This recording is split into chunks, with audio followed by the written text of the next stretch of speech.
सुबह के 4 बजे हम इटली के शहर रोम की फ्लाइट कैच करने के लिए घर से ब्रिस्टल एयरपोर्ट की तरफ रवाना हो गए। ये एयरपोर्ट इंग्लैंड के साउथ वेस्ट में वाक़या है। अर्ली मॉर्निंग की वजह से रोड क्लियर थे, लेकिन एयरपोर्ट पे गाड़ी पार्किंग के प्रोसेस में थोड़ा टाइम लग गया, जिसकी वजह से हम एंड टाइम पर अपनी फ्लाइट ही कैच कर सके और एयरपोर्ट पर वीडियो नहीं बना सके। हमने रोम के लियोनार्डो डा विंची एयरपोर्ट पर लैंड किया और बस पकड़कर सिटी सेंटर निकल गए, जो तकरीबन 45 मिनट की दूरी पे है।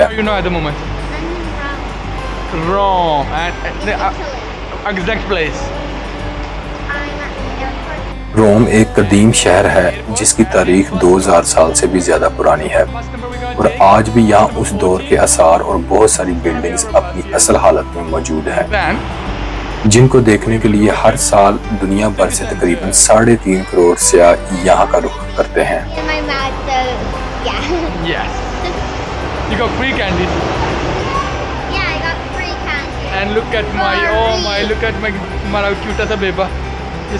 ये हमारा bus stop number.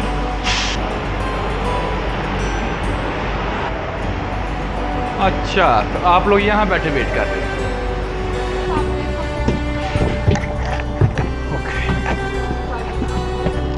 Yeah, so we can sit all together, okay? So why you want to sit with mommy or with me? बस ने हमें रोम के ट्रेन स्टेशन पे ड्रॉप किया। आधे से ज्यादा दिन सफर में गुजर चुका था।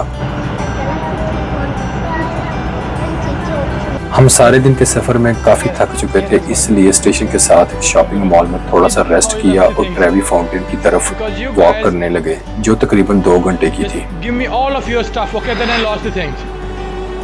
And then you say don't blame on other people.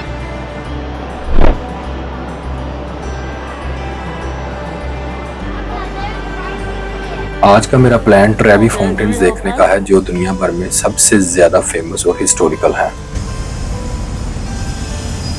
Trevi एक रोम का डिस्ट्रिक्ट है और ये फाउंटेन 18वीं सदी ईस्वी में उस जगह बनाए गए हैं जहां आज से तकरीबन 2000 साल पहले हजरत ईसा अलैहिस्सलाम के नज़ूल से भी 19 साल पहले रोमन्स ने पीने के साफ पानी के लिए एक चश्मा बनाया था, जिसका सोर्स रोम के एक दरिया को बनाया था, जो यहाँ से 8 मील की दूरी पे वाक़या है। उस दौर के रिसोर्सेज को देखते हुए ये अपने आप में एक बहुत बड़ी बात है। उस वक्त पूरे शहर में बस यही एक साफ पानी का चश्मा था, जिससे पूरा सिटी अपनी प्यास बुझाता था। रोमन्स ने इस चश्मे से 400 साल तक फायदा हासिल किया। ये पानी आज तक चल रहा है। ये फाउंटेन एक इटालियन आर्किटेक्ट निकोला साल्वी ने 1732 ईस्वी में डिजाइन किए और इनकी तमीर में 30 साल लगे और 1762 में ये शाहकार बनकर कंप्लीट हुआ। इन फाउंटेन्स की हाइट 86 फुट और चौड़ाई तकरीबन 160 फुट है। इनको वाइकस कैपेरियस भी कहते हैं, जिसका इंग्लिश में मतलब है सिटी ऑफ वाटर। कहा जाता है कि इन फाउंटेन्स में सिक्का फेंको तो आप दोबारा एक दफ़ा फिर रोम ज़रूर आते हैं। हर रोज़ सयाह यहाँ 5000 यूरोस के कॉइन्स फेंकते हैं। ये एक पूरी बिल्डिंग है जिसमें बहुत सारे मुजस्मे बने हुए हैं। रोमन्स हर चीज़ का अलग से खुदा मानते थे और उसका मुजस्मा बनाकर उसकी इबादत करते थे। इनको रोमन गॉड्स कहते हैं, जो यूनानी किस्से कहानियों से रोमन्स ने अडॉप्ट किए थे। इन मुजस्मों में 3 सबसे ज्यादा नुमायां हैं। जो दरमियान वाला है उसको गॉड ऑफ ओशंस मतलब समंदर का देवता कहते हैं, और लेफ्ट पे गॉड ऑफ अबंडेंस मतलब कसरत से अता करने वाला देवता, और राइट पे गॉड ऑफ हेल्थ मतलब सेहत का देवता। ऐसा रोमन्स और यूनानी मानते थे और यही उनका अकीदा और ईमान था जब तक ईसाईयत वहाँ नहीं पहुंची। मेरी सबसे बड़ी बैड लक ये थी कि उस दिन फाउंटेन्स मेंटेनेंस के लिए बंद थे और मैं फाउंटेन्स चलते हुए नहीं देख सका। यहाँ 2 घंटे गुजारने के बाद हम रोम की सबसे फेमस जिलाटो यानी आइसक्रीम खाने के लिए रुके, जो वाकई में बहुत मजे की थी और टेस्ट बहुत मुनफरद था। मैं ये कह सकता हूँ कि मेरी जिंदगी की अब तक की ये सबसे बेहतरीन आइसक्रीम्स में से एक है। मैंने रोम के सिटी सेंटर में अपार्टमेंट बुक किया हुआ था, जो यहाँ से तकरीबन 1.5 घंटे की वॉक पे था।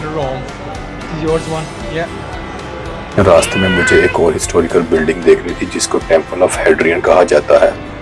ये बिल्डिंग हजरत ईसा अलैहिस्सलाम के उठाए जाने के 145 साल के बाद बादशाह हेड्रियन ने ईसाइयों की इबादत गाह के लिए चर्च के तौर पे बनवाई थी, जो आज भी अपनी असल और उसी हालत में मौजूद है। बस फर्क ये है कि अब ये चर्च नहीं बल्कि सियाहों के लिए टूरिस्ट अट्रैक्शन है। Look at the history. Sit here. the home of Roman businesses.